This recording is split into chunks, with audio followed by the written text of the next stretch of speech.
Alright, magandang araw po sa ating lahat ng mga kababayan. Araw po ng linggo at tayo po ay nilay-nilay sa kanan po ng Kura Paroko ng St. Peter's Shrine na ito. Ang obispo ng St. Joseph's Shrine, Painaan, Antipolo City. Painaan, Barangay San Jose, Antipolo City. Most Reverend Bishop Richard Sumugat at ang kanyang kaparian. Sa kanan din po ng St. Peter's Shrine na ito ay magbibigay po ako ng kaunting mensahe. Alam po ninyo sa dami ng ating mga kinakaharap ng suliranin ay kuminsan nakakalimutan na po natin ang ibang bagay, lalo na yung paglingkod sa ating Panginoon. Kaya wala po tayong paraan lamang ay tayo po ay laging manalangin sa ating Panginoon na lagi po tayong palalahanan sa lahat ng bagay na ating gagawin sa araw-araw. Yan po ang tanging magagawa po natin ang paraan sa ating pamumuhay sa sanglibutan ito, mga kababayan. And happy birthday sa aking punsong anak, Alexander Lacostalis. Yan. Thank you so much once again.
To deserve God's own Son, I'm not worthy of the scar in His hands.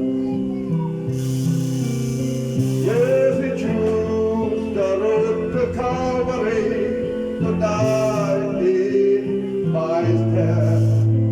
While the love me, I can't understand.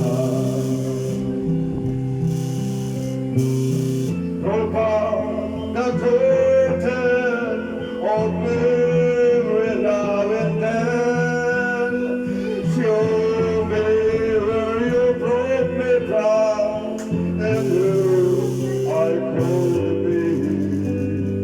Remember, I'm human and no forgive, so remind me, dear Lord. Roll back the curtain of memory now and then. Show me where you brought me from and who I could be. Remember, I'm human and